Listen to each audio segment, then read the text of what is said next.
Welcome everyone to this afternoon panel. This panel is called Furthering the Work of LDS Women's Histories. My name is Caroline Kline, and I'm happy to be the chair of this panel. And we will start off with Andrea Radke-Moss.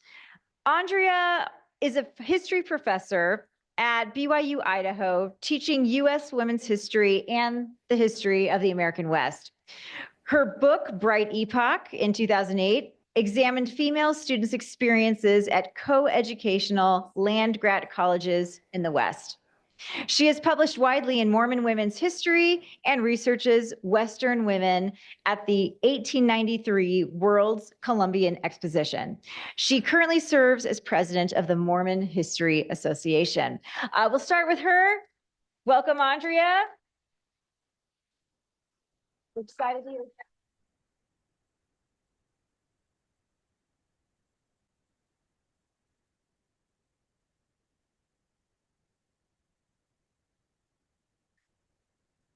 So I've created a little shrine up here. And I think Claudia would approve, because I think she approves of women getting used to self-promotion. So they give you the seer stone when you become president of MHA. And then, as probably with most of the past presidents of MHA who are actually in the room right now, it ends up staying in the box and sitting on a shelf. Am I right, Paul? Nobody ever sees it until the next MHA. So I thought, here's an opportunity to not only self-promote, but also to bring the thing out of its box. Behold the presidential seer stone. All righty. Which, and I will say, right now in the room of the previous, since 1998, all of the female presidents of MHA in the last 26 years, except for Kathy Danes, are in the room right now. Hopefully maybe we can get, including our beloved Claudia, who I am following as the next female president of MHA after her service 3 times ago. So maybe we can get a picture afterwards or something. So seer stone. Also, a project that started back at the Exponent 2 retreat last September. All of us at Exponent 2 are trying to get our books signed by all of the contributors. And I brought mine again to keep it going. So I got Jill today and Maxine. I actually got Claudia. I still need Jana, wherever you are, Jana, I think I saw you, and a few other people. So if you are one of the people that are in this book, come up and sign mine so that it's worth more than Katie's. Anyway. And finally, I brought a little homage to Joseph and Emma. So here's my little shrine. Here's Claudia and here's Joseph and Emma. All righty. I never actually had the privilege of being mentored by Claudia. My first encounter with her was on the sideline of the summer seminar in 2003 when I was a brand new, just recently completed PhD doing a 2-year appointment in the BYU history department. And I knew that there was something going on downstairs in the Knight Magnum building, and there were these young female graduate students that were doing cool stuff, and I wasn't involved. But when I went to the session, I felt incredibly jealous because I thought, man, I wish I'd had some kind of that mentorship. And most of these young women were my age. We were all around the same age. And I thought, wow, I wish I could have had that. And then my interactions with Claudia have been through various Mormon History Association meetings over the years. And most recently, in the last 8 years, attendance at the Exponent 2 retreats at a secret location in New Hampshire. My only real academic encounter with Claudia was that I got to review Mormon Women Have Their Say for the Journal of Mormon History, edited by Levina. And if you've ever been edited by Levina and you know what that process is like, a review that was supposed to be around 400 words ended up being close to 1,600. And I said, Levina, I get to call this a review essay and put it as a publication on my Vita. Oh, yes, yes, yes. But if you just add to, So Then when I reviewed the book, I also felt a sense of jealousy because once again, Claudia had mentored a cohort of women that included, of course, Caroline. She'll be talking about that. So I hope that the theme of mentorship, even though I was never directly one of Claudia's mentees over the years, will stay with the theme throughout my talk. But I have benefited from the mentorship of other women in this room. My first foray, this is kind of cluttered up here. It's like hoarding. There's all kinds of debris up here. Okay. My first foray into the history of Latter-day Saint women at the World's Fair threw me directly into the path of two colliding objects, Mormon polygamy and its practical decline in the 1890s, and Mormon women's suffrage activism at its zenith, also in the 1890s, and I've been grappling with their relationship ever since. Sometimes it's a collision course at 200 miles an hour, and sometimes it's a snuggle fest under a warm, minky blanket.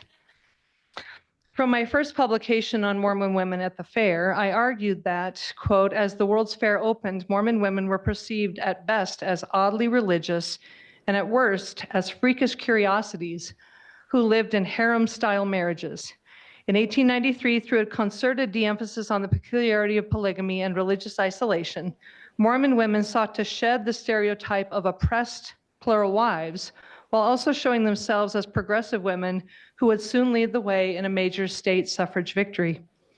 My early research portrayed a seemingly uncomplicated story of a post-manifesto cohort of mostly widowed former polygamists, along with a bright infusion of younger monogamous women and an even younger set of unmarried women who with no pretensions toward entering plural marriages, especially in the post-manifesto world. Observing this group of women at the World's Congress of Representative Women, journalist Augusta Prescott noted the emphasis on progress and the distancing from polygamy, which seemed to be conscious. Quote, all of the women delegates are fine-looking women. They are becoming intelligent. And intelligence makes beauty. Clearly, if you see Caroline Kline here, intelligence makes beauty. All righty. She seemed perfectly smitten with Emily S. Richards, an ardent women's suffragist who was interested in many forms of club and charitable work, and also with Mary Romney, who was Emily's assistant at the fair, and who is, quote, determined never to be a polygamist, unquote. Those like my gal, Emily Richards, who represented appropriate monogamous and politically progressive Mormon womanhood, embraced this new portrayal on a national and world stage, which also quietly, subtly, and conveniently ignored any mention of their church's unique marital system. However, in years since, a deeper excavation of my women at 1893 has exposed a much more complicated public-private divide between the open appearance of monogamy for these women for public consumption and the quiet but persistent justifications for continuing to embrace polygamous marriages. This tension took on a unique iteration that I'm excited to explore further in my upcoming presidential address at MHA, and by the way, which will be held June 4th through June 8th this year in Ogden. Shameless plug. I invite all of you to consider pre-registration for the conference by this deadline, which happens to be today. So if you have your phones and need to get on to get the, what is it, $30 or $40 discount on your registration fees, do it now. And especially if you want to hang out with most of the brilliant women in this room and some men. I propose that the history of Mormon polygyny, or polygamy as we like to popularly refer to it, as well as the limited experiences of polyandry, remains a promising and ongoing area of women's history, with new questions that continue to appear and old questions that are not yet resolved. Martha Bradley's pioneering 2004 historiography of polygamy was really the first to organize the state of the field, which had remained, she said, largely unexamined for decades. To Bradley, the avoidance of this topic for so long was baffling because, quote, the doctrine of plural marriage was so central to the church that it permeated Mormonism like a dye in water, unquote. But as historians began to unravel the history of polygamy beginning in the mid-20th century, they were particularly adept at avoiding the sensational or the salacious. Instead, Bradley found a refreshing variety of smart approaches. Among those who opened the way for inquiry into polygamy, Marty pointed at the pioneering work that we are here to honor today. She effused, quote, a group of Relief Society sisters in the Cambridge, Massachusetts ward, after discovering copies of the Woman's Exponent at Harvard, launched an Institute of Religion class based on scholarly research into the lives of Mormon women, unquote. The resulting pink issue of Dialogue and the publication of Mormon Sisters, edited by Claudia, and Sister Saints, edited by Vicki Burgess Olson, effectively launched the field of Mormon women's history of polygamy. Bradley summarized this impact that, quote, together these books informed a generation about plural marriage, female blessings, and the role women played in the settlement of the Great Basin. Their existence stimulated further research and analysis. Polygamy was at the heart of both books, an unbreakable link between 19th century Mormon women and the larger church. Again, both books treated polygamy as an interesting facet of Mormon life, addressing the topic head-on and usually not defensively, unquote. Indeed, Mormon sisters approached polygamy in a concise yet comprehensive way that drew upon women's voices and experiences. It was honest, matter-of-fact, and at times heartbreaking, highlighting facets of polygamous episodes and practices that had not been summarized for public consumption in that way before. In my senior research classes at BYU, Idaho, I have assigned Marty's bibliographic essay for many years as a solid example for my students to follow in their own capstone projects. I love it for the breadth and depth of coverage, as well as for the development of trends, thematic approaches, and specific books that turned the field in important directions. Students find this a highly accessible assignment because the themes correspond with the way young people have learned about polygamy in both a mythical and religious context. But it also probes their curiosity for the conflicting aspects of polygamy that leave Latter-day Saints continue to be perplexed and anxious. Her coverage includes everything from historians' debates about the origins of polygamy to the occurrence of post-manifesto polygamous practice and its maddening mystery and frustration for historical research. And then just this summer, as the students and I finished discussing it, I realized that Marty's essay was published in 2004, 21 years ago. That realization got me to thinking, and so I propose an updated and renewed historiography of polygamy that builds on Marty's groundbreaking essay from 2004 and adds the last 20 years of historical research onto it. So I know that this is a risky proposition because somebody is just out there thinking, well, why don't you do it? Well, that's not what I'm saying. I just say somebody needs to do it.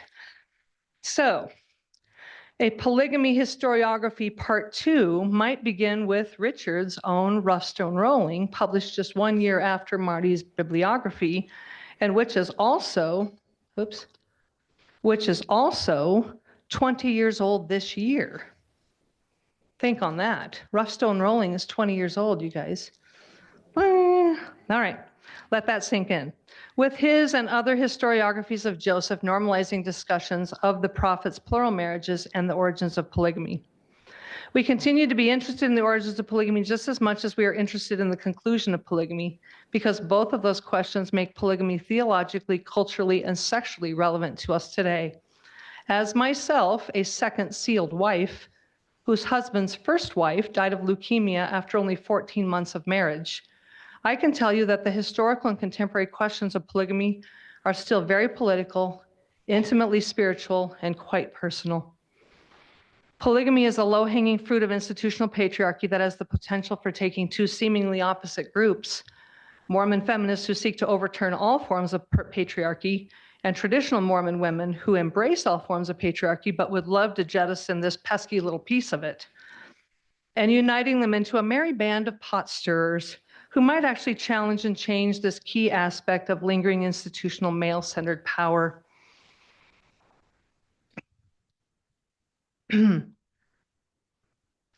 transitions out of polygamy was and continues to be bumpy, messy, and confusion, leaving women, men, and children still probing their place in this patriarchal tapestry of earthly and eternal sexual and non-sexual unions. Indeed, we still have not determined a unified narrative of the history of plural marriage in all of its iterations and transition. This work was to connect the historical episodes of plural marriage practice is important now more than ever, especially in the need to preview its trajectory for current and future Latter-day Saints in this life and beyond. As an open area of inquiry, women's individual and collective experiences in polygamy have remained particularly overlooked in spite of a long and rich 50-year vein of historical work that has tried to peel back the layers of a largely misunderstood, and even unknowable marital structure. My own feeble efforts to unpack the relationship between polygamy and suffrage activism at the Chicago World's Fair has often left me perplexed and unsettled by the contradictions. But I'm also left feeling exhilarated for the communion with so many women who are products of this tension, and for the amazing cache of human energy, revelatory spirit, boldness of tongue, female kinships, and intellectual creativity that they produced. May all of our historical efforts point directly at these remarkable women. Thank you.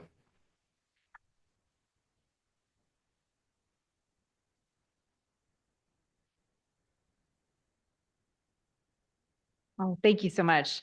I will be speaking next. The title of my talk is Pure Gold: Possibility, Power, and Agency in Mormon Women's Oral Histories. Just to give you a little bit of information about myself, I am a research assistant professor in religious studies at Claremont Graduate University, and I serve as the current director of the Claremont Mormon Women Oral History Project. My book, Mormon Women at the Crossroads: Global Narratives and the Power of Connectedness, examines Latter-day Saint women's lived experiences in various global communities. So in 2008, when I heard that Claudia Bushman would be coming to teach at Claremont Graduate University, I knew at once what I was going to do. I was going to quit my job as a high school Latin teacher so that I could go hang out with Claudia. I was going to go take classes with Claudia. Such was the power of the legend of Claudia Bushman. I had learned about her from my involvement in Exponent 2, an organization which proved to be a real lifeline for me when I was in my 20s, wrestling with questions about how to navigate a patriarchal church as a feminist, how to balance family and career, and how to find and create space within my tradition for my deepest hopes and convictions. What followed were 3 wonderful years of learning, reading, and writing about Mormon women with Claudia. We discussed diaries, letters, books written by and about Mormon women. We talked about a range of seminal figures in Mormon women's history, from Lucy Mack Smith to Sonia Johnson. We grappled with the thorny questions of Mormonism and gender, like Heavenly Mother, priesthood, polygamy, and more. Also, how to deal within a patriarchal system. Just a quick anecdote. I'll never forget one class discussion we had when we were talking about how do we exist within a patriarchal religion? How do we move forward? And Claudia, and maybe we were even talking about Claudia's decision to step away from Exponent 2 when she was asked to do so. And I'll never forget the one thing she told us. She said, this is her philosophy: those who fight and run away live to fight another day. Awesome, Claudia. Like, that is such a Claudia-ism right there, and I've never forgotten it. Throughout these discussions, Claudia, and you've heard this 100 times today, would emphasize to us the importance of writing down our lives, of leaving a record, of documenting our insights, experiences, and struggles. As she would later write, we have to get such stories down if we want to live forever in the minds and annals of the earth. If we want other women to be represented into the future, we have to leave a record. So it is not surprising that soon into her tenure at Claremont, she spearheaded a new initiative for Mormon women, the Mormon Women's Oral History Project. Now, I had actually never given a second thought to oral histories before in my life, but I did soon catch Claudia's vision. As Claudia taught us for too long, the story of Mormonism has primarily focused on male voices and experiences. Moreover, the experiences of women in the 20th and 21st centuries were particularly underexplored. An oral history project would ensure that the perspectives of everyday contemporary LDS women who might never otherwise leave a record or write anything down would be documented and preserved. These would ultimately provide a treasure trove of material for scholars and community members. She would call it pure gold. This is going to be pure gold. As the years rolled forward and I ultimately became the director of the project, I came to appreciate even more clearly Claudia's vision for its possibilities. That in this collection, we are creating a living archive that can reach forward into the future to share meaningful experiences, insights, questions, values, regrets, and hopes. As Claudia would say, these are essential things to preserve. Future generations should see in our life stories not only the details and events of our lives, but also honest reflections of success and failure, sadness and joy, struggle and persistence. It is in this complexity where the wisdom, the richness, and the depth of a human life is found. I value this insight, and I continue to walk away from every interview that I do feeling utterly privileged to have witnessed a woman telling her story. It never fails to move me to see women become the protagonists of their own lives as they speak of aspiring, learning, and continuing on despite the difficulties they've weathered. Like so many other projects that Claudia initiated, the Mormon Women Oral History Project lives on. And by the way, continues to look for volunteers to interview and be interviewed. So do please come and talk to me if you have any interest in this sort of thing at all. The collection is also now online and can be explored by anyone who wants to read about the stories and lives and insights of women in the 20th and 21st centuries. We now have close to 300 rich, in-depth, wide-ranging interviews with women. Most of these interviews are done with women in the US, but many are from around the world, and they cover a host of topics and experiences. Dissertations, theses, and articles have been written using these oral histories. So Claudia was absolutely right about their potential. More will certainly be produced in the future. The success of this oral history project has inspired others. At CGU, we now also have the Global Mormon Oral History Project and the forthcoming LGBT Mormon Oral History Project.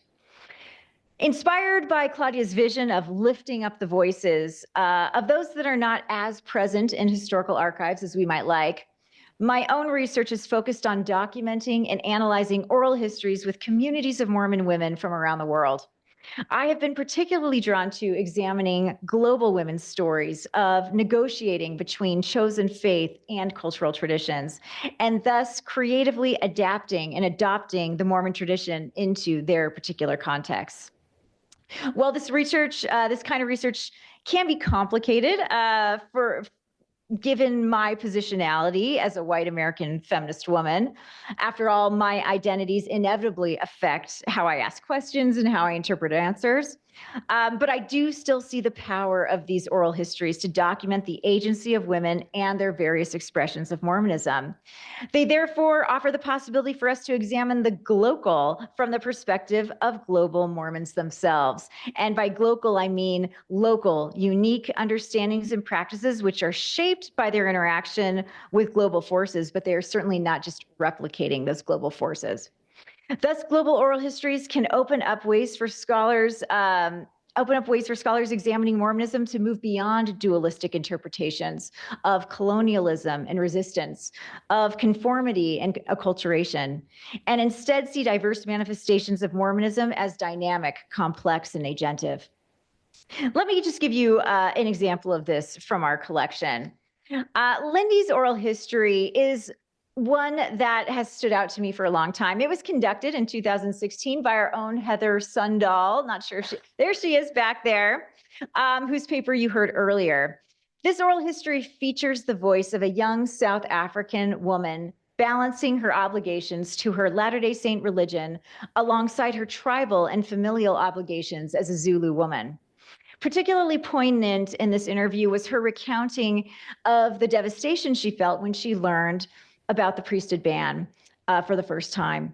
And I was also very struck by her recounting of how she dealt with the issue of lobola. This is what Western people might call bride price when she was engaged to be married, and she had to think about this issue. Now, lobola is very important culturally to many people across Africa. It is a series of ceremonies conducted among the extended families of the couple that's about to be married, in which goods or money are negotiated and passed from the groom's family to the bride's family. And it is these lobola ceremonies that give a woman the status of wife among the groom's family. It's not the church ceremony. It is not the legal ceremony that does that. It is lobola that does that. However, church leaders such as Elder Oaks in 2010 have instructed members to not engage in this practice, seeing it as an obligation that is costly and might delay marriage. After all, it could take years to accrue the money necessary for lobola. Now, this is all background to say that these instructions that were initially voiced by white American church leaders can put some members in South Africa and other countries in a difficult position. Do they go ahead and participate in lobola negotiations in order to ensure that the bride attains the status of wife within the husband's extended family? Or do they refuse to participate according to the instructions of their church leaders? Now, Lindy's oral history gives us a vision of how one global woman navigated this dilemma. As her marriage approached, Lindy was determined to find a way forward. She ultimately decided to have the traditional ceremonies with all their attendant rituals, but rather than exchanging lobola, the groom's family would be contributing money for wedding expenses. So by holding these ceremonies that were so important to her family, but renaming the funds exchanged as wedding expenses, Lindy found a creative way to honor all of her commitments, to uphold all of her relationships. We can see agency in the way she decided on the extent to which and the manner in which she would follow church instructions. In her creative solution to this problem, we can see her rejecting an either-or dualistic mentality. Rather, she embraces a plural identity as a Zulu woman and a Latter-day Saint. She embraces a plural consciousness, which contains layers of identity and upholds the good of multiple ways of being. Now, there are countless other oral histories that showcase intimate details like this of a person's life, their innermost struggles, their dilemmas, their just the moral quandaries that they might be in. And there's so much more to say about the richness of oral histories like these, but I wanted to just give you a tiny glimpse of the power of oral histories to document the insights and complex negotiations of women living their Mormon lives with purpose and agency. Ultimately, I have found that oral histories with everyday women can highlight new possibilities and visions for what Mormonism can be. In these global oral histories and in those with women here in the US, we see the robustness of religious expression that makes space for women to layer, adapt, adopt, and combine. We see dynamism. We see the dynamism of religious commitments that give space for varieties of ideologies and value systems to be nurtured.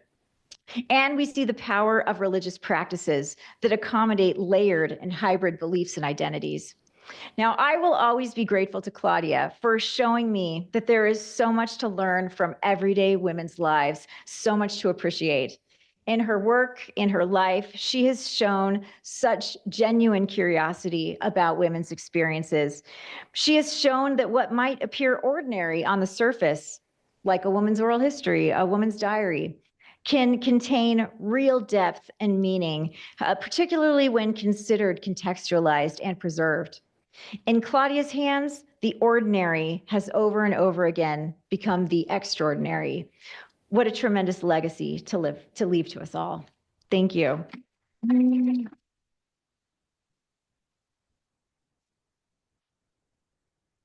Now, I'm pleased to introduce our next speaker, Jenny Reeder. The title of her talk is The Messy Work of Mormon Women's History. Jenny Reeder is lead women's historian working on 19th century LDS women's documents for the LDS Church History Department, where she has researched the vast historic minutes of ward and stake LDS Relief Societies in Utah and manages the website, The Discourses of Eliza R. Snow. She co-authored At the Pulpit, 185 Years of Discourses by Latter-day Saint Women, and The Witness of Women, Firsthand Experiences and Testimonies from the Restoration, as well as authored First, The Life and Faith of Emma Smith, which re-examined the work of Emma Smith as central in the LDS restoration. I'm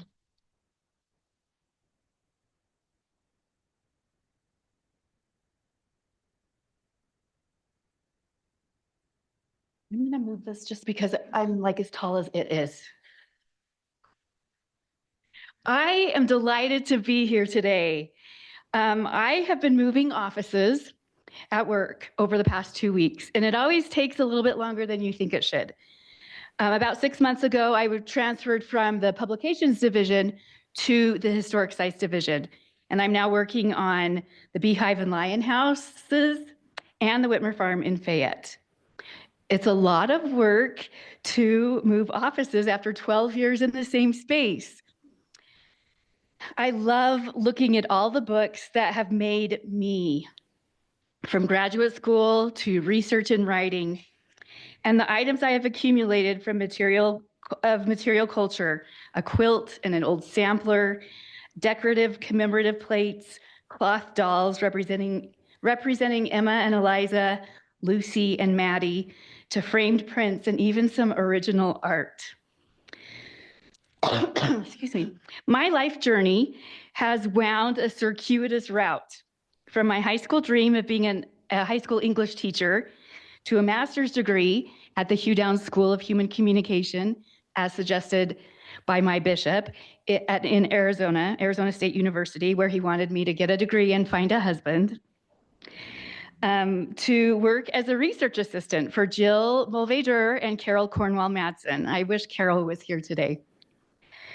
It was there that the words of Emmeline B. Wells and Eliza R. Snow whispered to me from their pages of letters and poems and Relief Society minutes.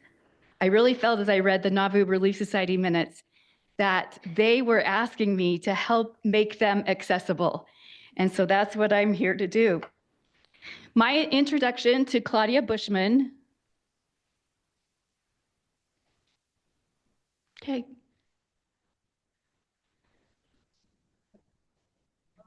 Oh, shoot. Okay, I did, see? Settle down, you've seen this picture before. I was not one of the Summer Sisters. I was an employee of the Smith Institute, but I felt like I was taken under their wing and became a part of them, and I love them dearly.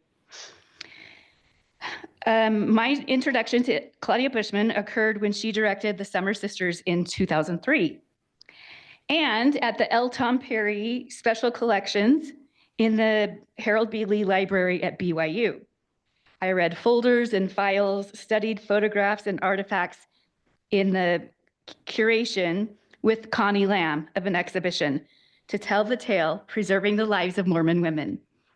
If you can see back, I think it's in that middle picture behind the quilt, we had a video. I had an intern help make a video, and we used records from the collection. And one of those records was the collection that had just recently been donated by Claudia of her mother's collection. And there were letters from her to her family when she was dating that very attractive red-headed young man.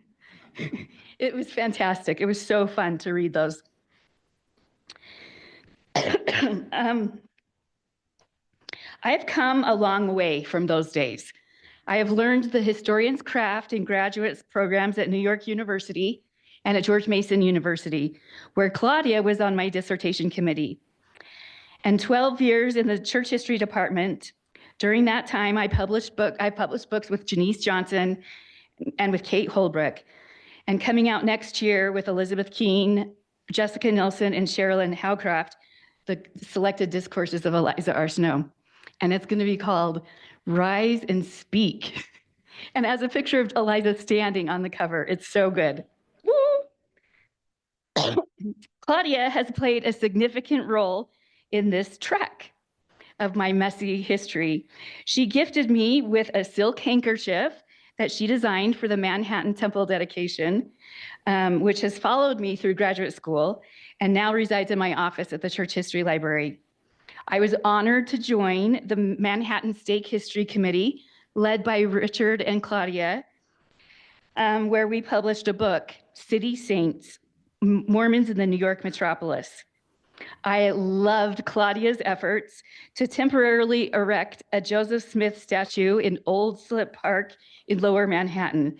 And the stories she told of attending those council meetings and just, you know, Claudia, she'll stand up and tell you the way it should be.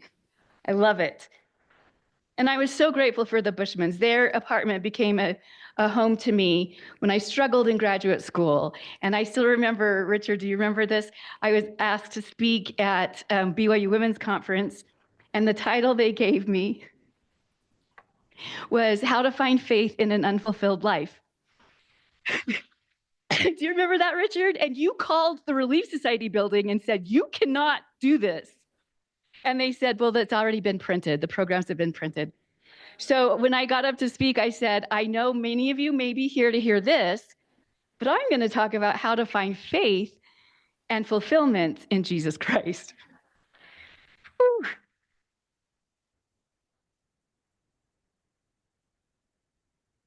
Claudia and I went to, with Colleen Wiest to Beckett, Massachusetts. You remember that little weekend trip? To plan a post-conference tour of Mormon History Association's conference in Vermont in 2005. We visited Eliza R. Snow's birthplace and erected a plaque outside the Athenaeum there. And she served on my dissertation committee, as I've said, as the Mormon women's history expert, where at my defense, she encouraged me to collect hair from all the people in attendance to make a special hair wreath. I am sorry to say I did not comply,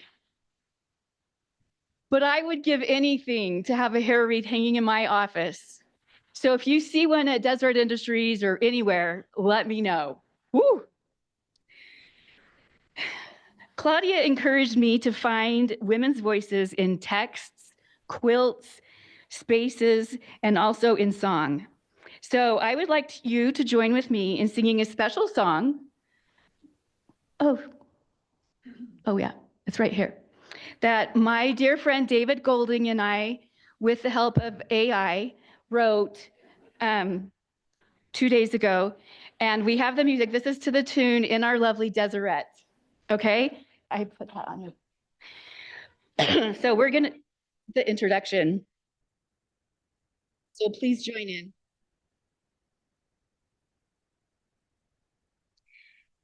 In our lovely history, where the scholars were pleased, countless documents. There's a voice we recognize, but how did it rise?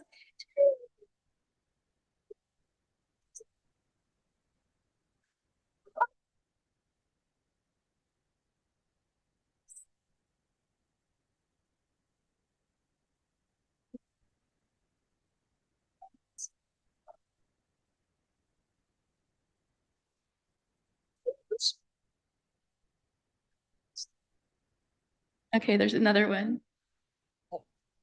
You go to the next slide. Okay. I don't think I can control this. Can you move it? There you go. There's a second one, so go up one more. There's 4 verses to this, so we're gonna go up one more.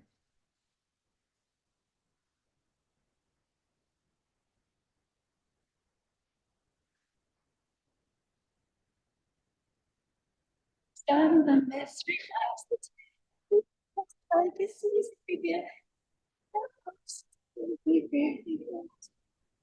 Okay, one more.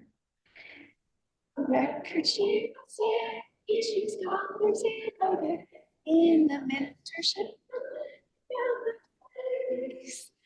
Her example guides us, her legacy.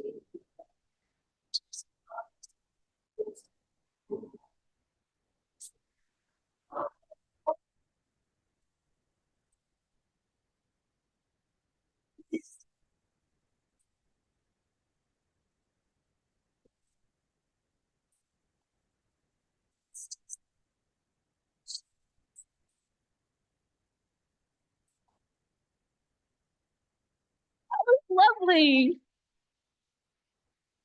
I don't know if you saw in that picture, though, that Claudia's face in Eliza Arsenault's body.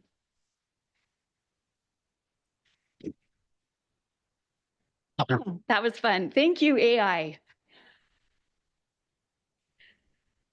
In conclusion, there is so much I want to do in the spirit of Claudia Bushman. I want to publish my dissertation. I want to collect the teachings of Zina Young. I want to write short biographies of Elizabeth Ann Whitney, Jane Snyder Richards, Mary Isabella Horn, Mary Fielding Smith, and Mercy Fielding Thompson. I want to create a coffee table book about the Salt Lake 20th Ward quilt, and another one about songs and flowers of the Wasatch. I want to build a Relief Society hall after the pattern of Sarah Kimball in the Salt Lake City 15th Ward. We most likely won't be able to build it in the original site because that's where the Delta Center is. Although they're talking about, doing a whole sports and cultural place, so maybe. I think that would be the biggest draw. I want to publish on the web a digital archive of the reminiscences placed in the 1881 Memorial Jubilee box, then distributed to the oldest living female descendant. I want to professionalize and digitize the Daughters of Utah Pioneer Museum and all its satellite locations for historical research. I want to edit the first 50 years of primary. I want to write my own collection of personal essays. I want to recreate the work of Claudia Bushman in my own Jenny Reeder way. Thank you.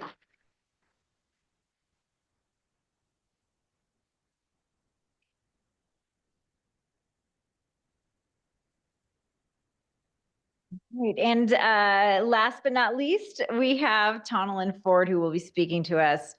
Her talk is called Spinning Narrative Straw into Archival Gold and Other Tricks I Learned from Claudia. Now, Taunalyn Ford took classes from Claudia Bushman and assisted with the Mormon Women's Oral History Project at Claremont Graduate University, where she earned her PhD. Ford succeeded Kate Holbrook as historian in the LDS Church History Department, specializing in global women and mission history. And she teaches world religions at BYU.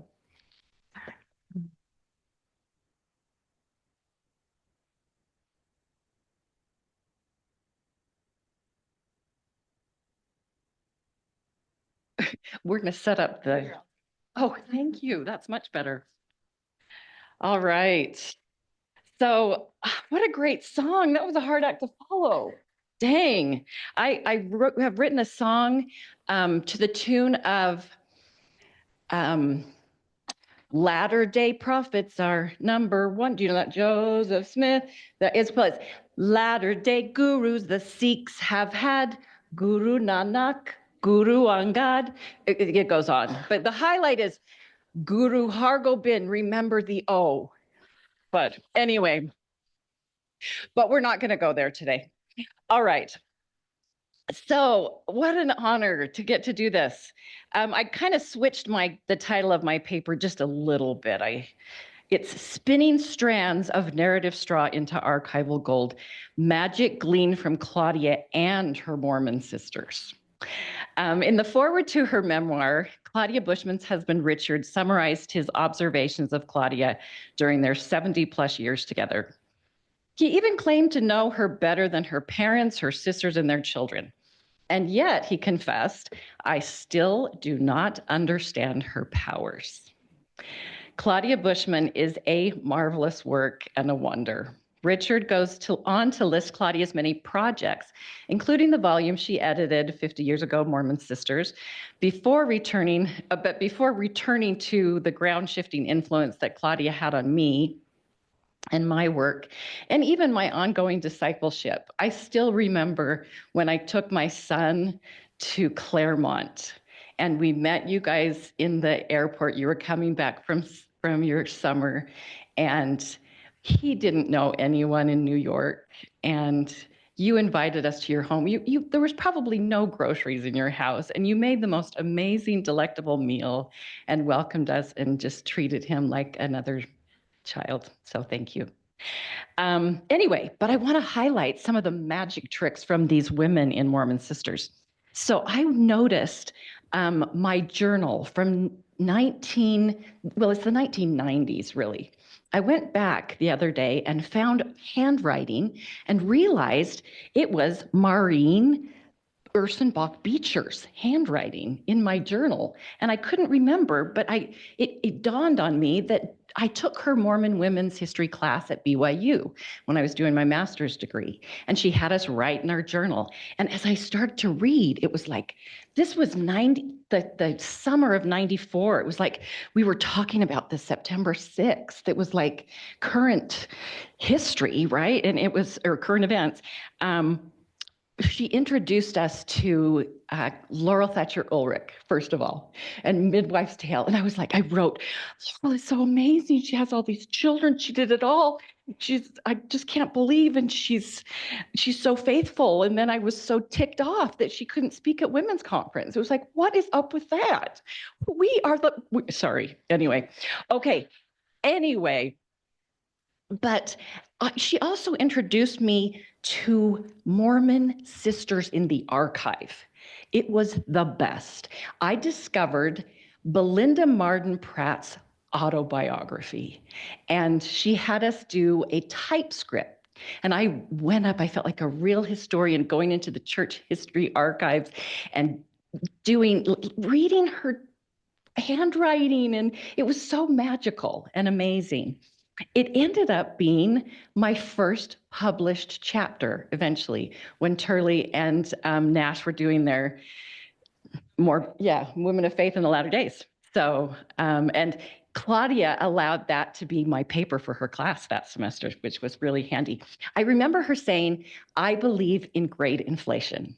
And I have done that too. I believe there's no reason not to just reward those students who are captive. Anyway, I also discovered names like Carolyn Pearson, the great Jill Mulvey-Durr. My sister would spend summers in Utah, so her children would connect with cousins. And while I was taking this class, I noticed that she was reading the new Women in Authority by Maxine Hanks. And I wrote, Stacy is reading Women in Authority right now and is ambivalent about me reading it. She wants to be able to discuss it with me, yet it seems like she's afraid it would create a crisis of faith for me. Anyway, I have read that book and I love Maxine Hanks. And one of my I wanted to have a picture up here of Maxine and me standing outside of Faith Matters thing, Restore. And she told me the most amazing stories. And I just was bawling, and it was the coolest thing. Thank you, Maxine. You're not scary. All right. So Stacy encountered Mormon feminists like Judy Dushku. By the way, Stacy sent me this book, and I have not written a very good paper because I was captivated by it. But she also studied or just hung out with these women in the Cambridge ward, right, when they were at Harvard. And then they moved to New York City and were introduced to the Bushmans. All of these women were just larger than life to me, these names. Like, so larger than life that they were like rock stars that you would make a t-shirt for and wear with pride, right? But back to Claudia for just a minute. I was lucky enough to stumble into that PhD program at Claremont after she launched her new project, Mormon Women's Oral History Project. And I just love this quote. She would say, "We are spinning straw into gold as we learn to interview, transcribe, edit, archive, and share the lived experiences of Mormon women, often neglected in the historical record." Claudia's magical methods inspired me in my doctoral dissertation. I wanted to use the tools of oral history to return to India, singing and dancing with the BYU Young Ambassadors as a young student led me to India for the first time, to the birthplace of some of the world's great religions. And a day spent with Mother Teresa and a desire to understand God's work with his people in India. Clearly, there was a love affair going on there. And as I took this idea and started to go to the church history department to meet with, what's his bucket? Oh, my grandma. Okay, what is his name? No, the oral history guy. Come on, he just retired. Oh, dang, Gina. No. Okay, all right, just no. All right. So anyway, when I went there, Matt Heiss, yes, can we all say it together? Matt Heiss, he rocks at oral history, right?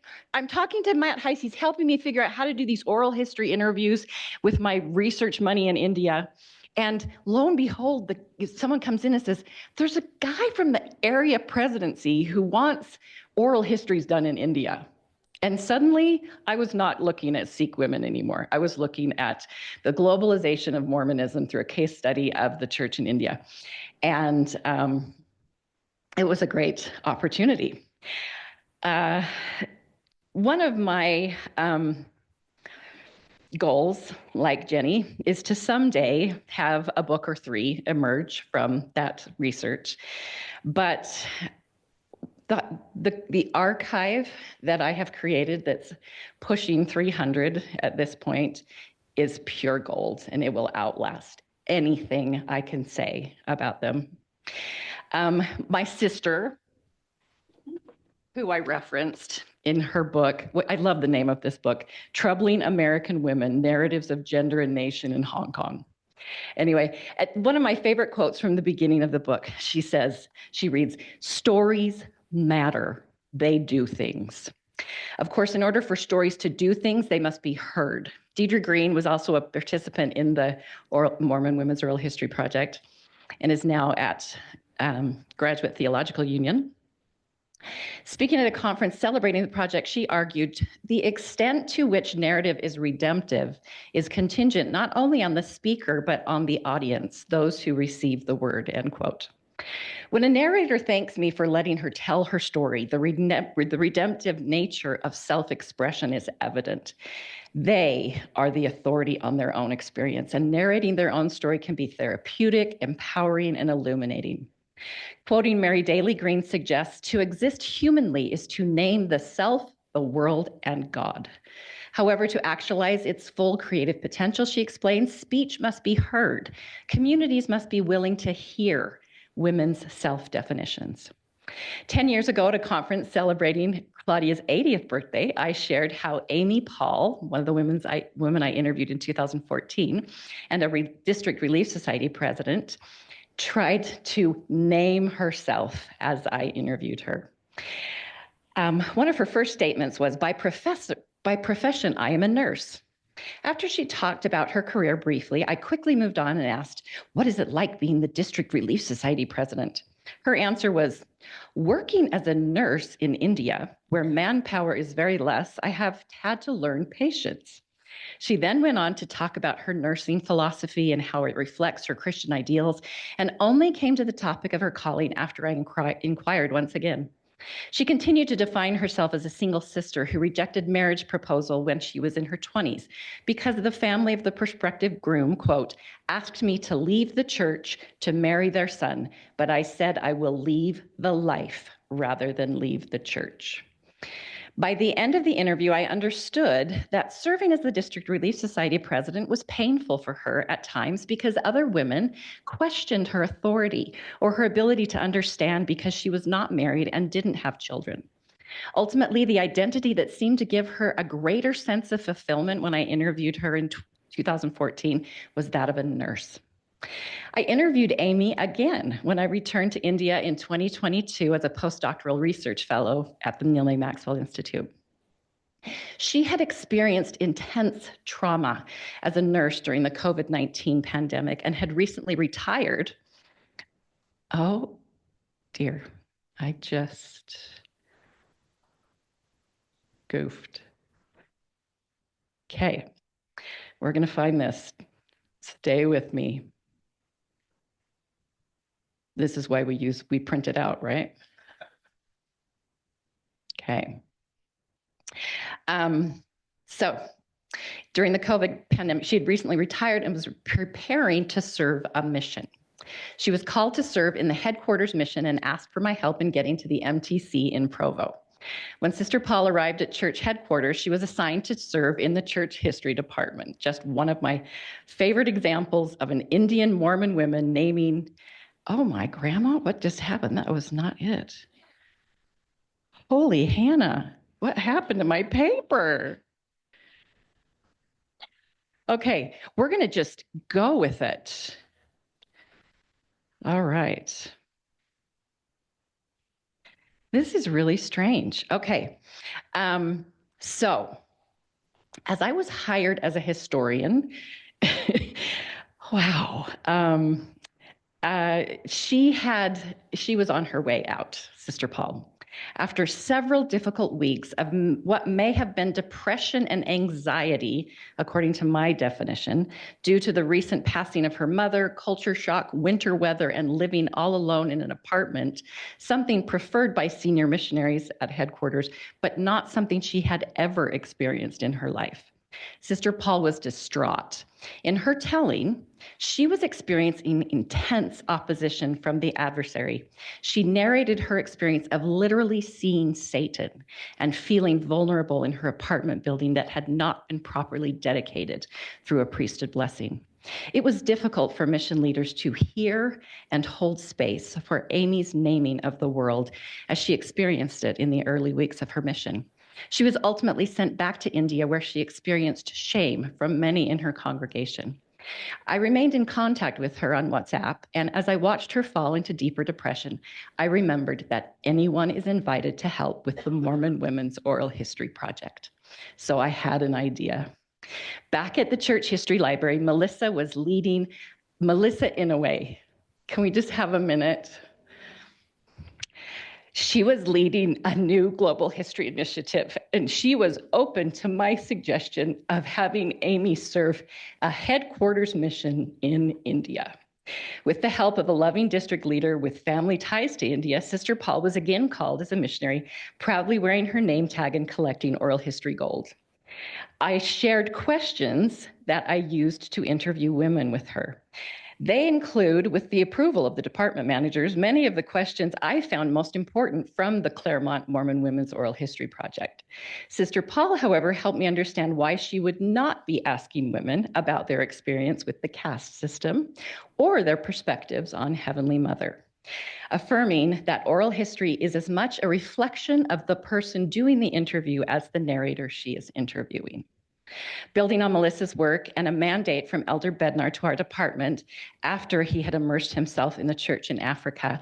And by the way, I swear he was channeling Titus Andromedon and politely telling us to stop bombarding the church with our white nonsense.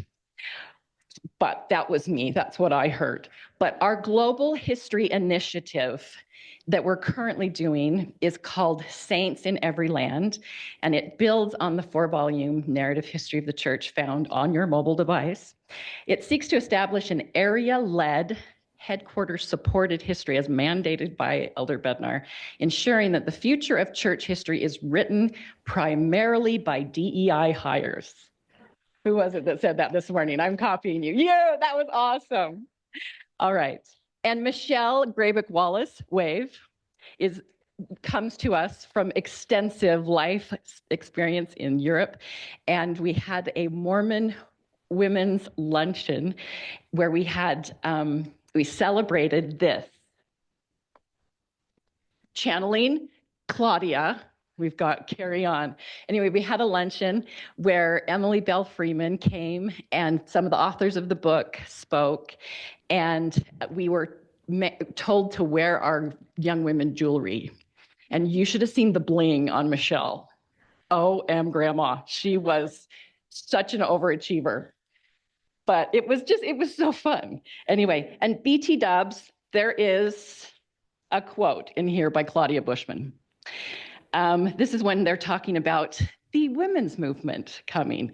This is on page 214 for your information. She said that they talked about the group of women who were gathering to read things from the women's movement. And Claudia said they considered themselves not particularly downtrodden. They claimed no affiliation with any radical feminist group. Quote, "Some of us are so straight as to be shocked by their antics," wrote one participant. Anyway. So other things are happening there. One of the things I want to mention, Lisa Clayton, wave, Lisa Clayton, I found out at the Mormon Women's History Luncheon, is part of our department as a volunteer. And she was running the Mormon Women's Oral History Project prior to the changeover, because she was called with her husband as mission leaders.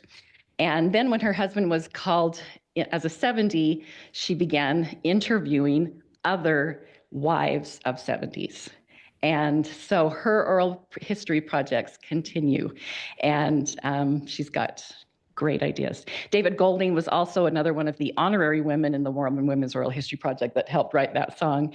And he and I and another colleague are writing a history of mission in the church as well. Anyway, in conclusion, the interviews in the Claremont Mormon Women's Oral History Archive available online have been redacted and names removed to protect the privacy of those we interview. And I promise you're protected. But, spoiler alert, if you have read Claudia's memoir, the redactions fail to conceal the author's identity in oral history number 12. That's oral history number 12. I conclude with 2 quotes from that mysterious author. From page 34, the Relief Society is like the United Nations.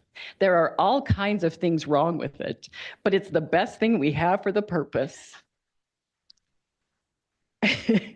And then from the final page, quote, "I don't like it when priesthood pulls rank on me, overruling what I am doing, asking me to do unsuitable things, disregarding and embarrassing me. I have a collection of experiences when I have been mistreated and humiliated, which I clutch to my bosom. I try to forget them and put them aside, but there are abuses of power which take place, and I have suffered from some of them. I ache with Claudia and her Mormon sisters and with women throughout the world who have suffered and continue to suffer in this fallen patriarchal world. With Claudia, I celebrate the magical power of spinning seemingly straw-like narrative strands into Mormon history gold. Mormon women's stories matter. They do things." Thank you.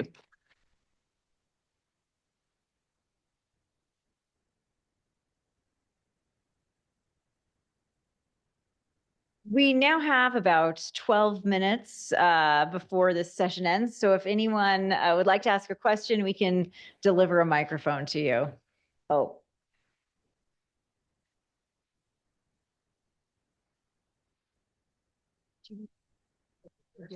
Roving microphone. Roving reporter. Jessica.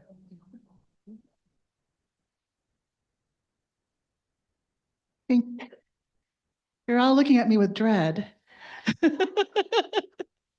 I have one question for Andrea, and my second question is for Caroline and Taunalyn. My question for Andrea is, I may be the only person in this room who's married to a current polygamist. So when Muhammad and I got married, he's Moroccan, in Morocco, we had our marriage contracted, drafted by a human rights lawyer because I wanted to avoid the Lifetime Movie of the Week scenario. And because Morocco's legal system is under a different type of jurisprudence than other Muslim countries, he gave up his right to polygamy. So my question to you is, do Mormon men also have this option? My second question for Caroline and Taunalyn, as Caroline knows, I've been privileged to attend church and have the experience of living overseas without formal church in probably about 20, 22 countries now. I'm interested in hearing from both of you, based on your own research and oral histories, Is our church a global church or an Americanizing church? Thank you. Do Mormon men have the option to opt out of polygamy? Well, my husband didn't. I don't know what that choice would look like in a theological way, but I think that's, if you're looking at the ways that the church changes policy, doctrine, and practice, that's one of those questions. And if you've read Carolyn Pearson's Ghosts of Eternal Polygamy, you'll know that the ongoing and persistent elements of polygamy continue to affect so many people's lives, including male choice and female choice, and as far as females having the option to seal to more than one man, and men being able to seal to a woman who is widowed.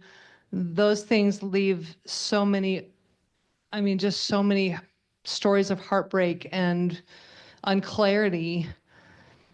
So is it a conversation worth having that would push that narrative? I think so, because these forms of patriarchy, they don't just affect women, they affect men. And if more people could see that, I think we could push that conversation even further. So that's all I'm going to say about that. Unless somebody in Salt Lake is listening and jotting down in my file, I'll just shut the microphone off right now. Regarding your question about whether the LDS Church is a global church or an Americanizing religion, that is a huge question, and different ways to look at it. So I might have slightly different terminology than you. I would maybe say there's a category of world religion, and then there is a category of global churches. I would say Mormonism would fall more in the global church category, because to be a world religion, a religion has to adapt and accommodate to various local cultures. Now, as we all probably know, the LDS Church, there's some local adaptation, like I was, talking about, and like what I'm interested in. But certainly, the centralized church maintains a vast amount of control over what the practice looks like worldwide. And so, I would say Mormonism has not yet gotten to the world religion status because of its refusal to acculturate, more than it has. Other quick comments about that is, I think of a fruitful way of looking at this question is to go into what I quickly mentioned in my talk, which is to look at the global. Like it is very easy to look at Mormonism and say a homogenizing influence, an Americanizing religion, and certainly that is true on many levels. But what I want to never do is discount the agency of global people who are choosing this church and choosing it creatively and for rational reasons, and because they're finding something there and finding ways to make it work within their local context. And so that's why I like this idea of the global. It acknowledges the global forces that absolutely are certainly determining like a lot of aspects of their religious lives if they choose to become an LDS person, but it doesn't explain everything. Like always on the ground, you're going to find some variations and some creativity and some navigations. So that would be my quick response. What do you think, Taunalyn?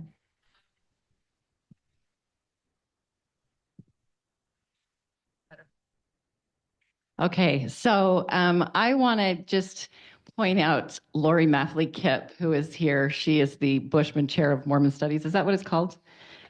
At UVA. And she was on my dissertation committee, and she'll know that I really wanted to attack this problem, just, looking at the formation of the first stake in the birthplace of some of the world's great religions, right? What does it look like? And I wanted to say, is it a world religion? And Lori Maffley Kipp would always remind me that question says more about the person asking the question than it does about the actual church itself. I would also say that my mission and missiology background makes me think about two other options: a world church versus a globalized church.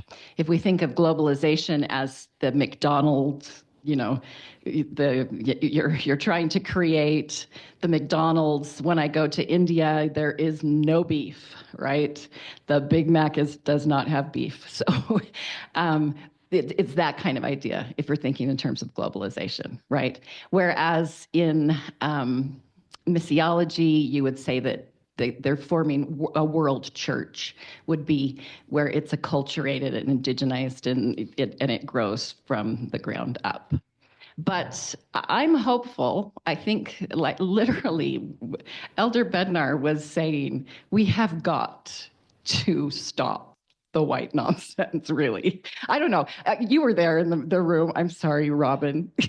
Thoughts? I mean, I'm Pollyanna, maybe, but I think there's hope. Dang it! And my dissertation shows how there's some fascinating ways that the church was an Indian church. And then there were some ways that, grandma, it was so Americanized, right? And the people who joined wanted to go to America and be American. So, oops, I said that.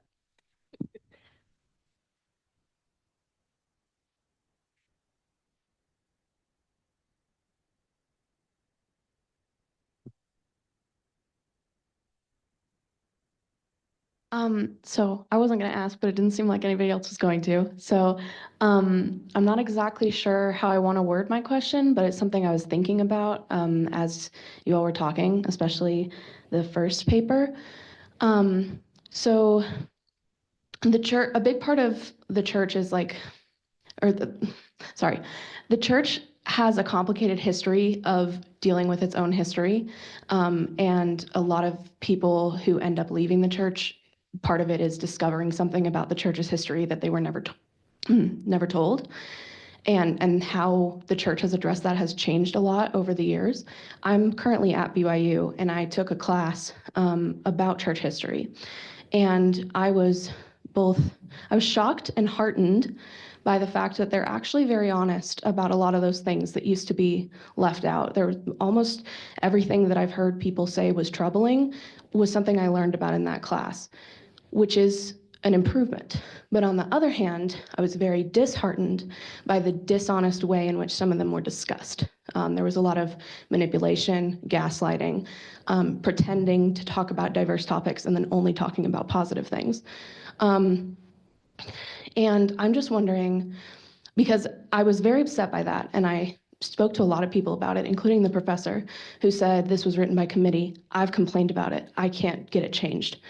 And what can we as individuals do to improve the culture around talking about our history and push that forward into a more honest place?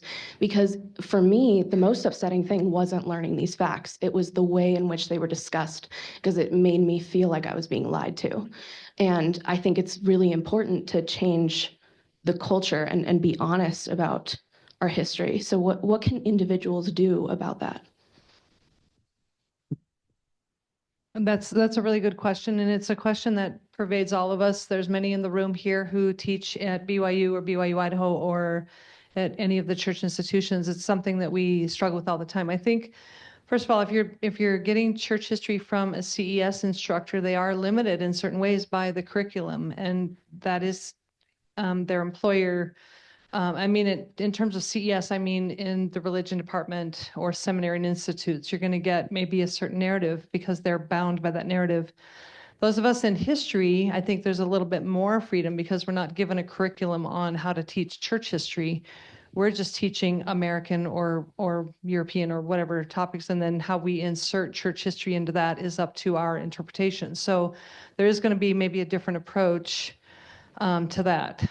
I would say my answer to you would be to keep asking questions and keep pushing the narrative. I'm actually continually surprised and impressed by my students and their awareness. They already are coming out of seminaries and institutes, even as freshmen and sophomores, having heard about things and knowing things that I never knew at their age. And I think many of us in the room would agree with that. Your generation is much more aware of things. And so if you and your generation is really keen on authenticity. For sure. I stand by that. I've noticed that for many years. You don't want the gaslighting narrative. You don't want the, well, let's talk about it in this way and let's leave out this. You want authenticity, you want realness, because you are the social media generation. You get authenticity, you get stuff thrown at you all the time, and you can handle it. So I would say the change is going to come from you and your fellow students, just continuing to ask questions. And if an answer doesn't please you or doesn't satisfy you, then push it a little bit. Say, yes, but what about this? Or what about this? And I would agree with you that I don't see students necessarily losing faith over things that they're taught in the classroom. I see them losing faith over ways that those things are dealt with. And that is where the struggle is. And if we're more honest about that in the church, I think we would keep a lot more of the youth in the church if we would engage in these conversations more honestly. And so keep doing what you're doing. Keep doing what you're doing. So thank you. I just have one thing. Just please stay and remember, it's your church too. That's my mantra. It's my church too. All right, our time is up. So now we have a break for 15 minutes before we get to our very last session of the day before our nighttime plenary. So everyone, thank you so much for your papers.